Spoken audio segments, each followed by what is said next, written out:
Hello friends, मैं हूं आपका दोस्त सुरेंद्र। आज बात करेंगे अनुसूची नंबर 12 की। उससे पहले मैं आपको कुछ जानकारी दे देता हूं। भारतीय संविधान के अंदर टोटल 395 अनुच्छेद हैं, 22 टोटल भाग हैं और वर्तमान में जो अनुसूचियों की संख्या है वो 12 है। लेकिन मूल संविधान के अंदर जो है अनुसूची 8 थी। 8 अनुसूचियां थी मूल संविधान के अंदर, लेकिन अनुसूचियों की संख्या में बढ़ोतरी हुई है। टोटल 12 अनुसूचियां हो चुकी हैं और संविधान में अनुच्छेद 395 है, 22 भाग हैं। 8 अनुसूचियां मूल संविधान में थी, वर्तमान में 12 अनुसूचियां हैं। तो 4 कौन कौन सी बड़ी है ये भी आपको ध्यान रखना है। 9वीं अनुसूची बड़ी है, भूमि सुधार से संबंधित है। 10वीं अनुसूची दल बदल से संबंधित है। 11वीं अनुसूची पंचायती राज से संबंधित है और 12वीं अनुसूची जो है वो नगर पालिका से संबंधित है। और इसी 12वीं अनुसूची की आज अपन चर्चा करने वाले हैं कि 12वीं अनुसूची में किसका प्रावधान है और ये कब जो है अस्तित्व में है, ये सब कुछ देखने वाले हैं। तो बिना टाइम वेस्ट के स्टार्ट करते हैं वीडियो पे, लास्ट तक बने रहिएगा। भारतीय संविधान की 12वीं अनुसूची संबंधित है। पहला है पंचायती राज व्यवस्था से। पहला पंचायती राज व्यवस्था से, तो पंचायती राज व्यवस्था जो है 11वीं अनुसूची के अंदर है, आपको ध्यान रखना है। नगर पालिकाओं से, राइट आंसर बी, नगर पालिकाओं से संबंधित है 12वीं अनुसूची। केंद्र की भाषाओं से, तो भाषा से रिलेटेड जो है 8वें नंबर की अनुसूची है। 8वीं अनुसूची में जो है भाषा से संबंधित है। 8वीं अनुसूची में जो है मूल संविधान के अंदर कितनी भाषा थी, तो 14 भाषाएं थी। मूल संविधान में 8वीं अनुसूची में 14 भाषाएं थी। वर्तमान में जो भाषाओं की संख्या है वो कितनी है, 22 भाषाएं हैं। 8वीं अनुसूची में वर्तमान में 22 भाषा है और 14 के बाद में कितनी भाषाएं बढ़ गई, तो 8 भाषा बढ़ गई थी। 8 भाषा बढ़ गई तो संविधान संशोधन हुआ और वैसे जो है संविधान संशोधन होकर 22 टोटल भाषाएं अभी 8वीं अनुसूची में हो चुकी हैं। बात करेंगे, 14 तो थी मूल संविधान में। 15वीं भाषा सिंधी बनी, उसके बाद में 3 नेपाली, मणिपुरी, कोंकणी बनी, उसके बाद में बोडो, डेगुरी, मैथिली, संथाली, ये टोटल 4 बनी लास्ट में और 3 बनी 16वीं, 17वीं, 18वीं। 15वीं जो है वो सिंधी भाषा थी और नेपाली, मणिपुर, कोंकणी और बोडो, डोगरी, मैथिली, संथाली। तो ये टोटल जो है 22 भाषा हो गई थी 8वीं अनुसूची के अंदर।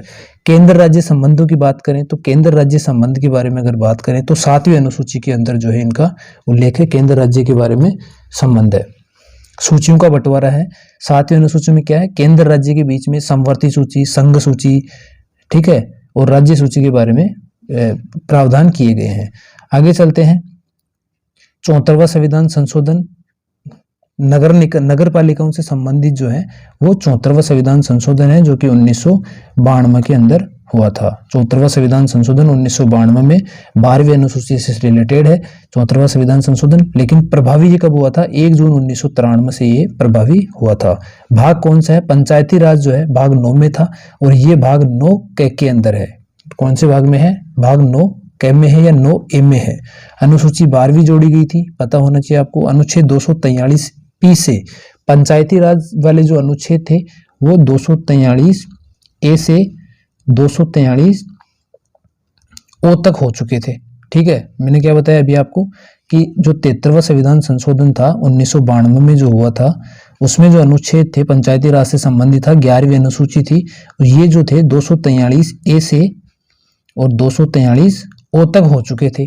तो ओ के बाद में स्टार्ट किया है, इसमें ओ के बाद में स्टार्ट हुआ है कि 243 पी से, ओ के बाद में एबीसीडी में पी आता है, तो 243 पी से 243 जेड जी तक। मतलब ये जेड कैसे आया, क्योंकि एक बार जो है पी से P Q R S T ऐसे होके जेड आ चुका, उसके बाद ए से वापस से स्टार्ट हो गया तो ये जी तक आ गया, वापस से स्टार्ट होके। तो आपको ध्यान रखना है कि ये जो पंचायती राज से संबंधित जो अनुच्छेद थे वो 243 ए से 243 ओ तक हैं और नगर पालिका से जो संबंधित हैं वो 243 पी से 243 जेड जी तक हैं, जेड जी तक हैं। तो ये अनुच्छेद भी आपको कंप्लीट हो गए होंगे।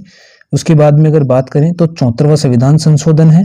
74वां संविधान संशोधन है, 1 जून 1993 से ये प्रभावी हुआ था। भाग 9 क है, अनुसूची 12वीं है, नगर पालिकाओं से ये संबंधित है, ये आपको ध्यान रखना है। आई होप वीडियो आपको अच्छा लगा होगा। ज़्यादा से ज़्यादा लोगों तक शेयर करिए इसको अगर आपको अच्छा लगा है तो। धन्यवाद।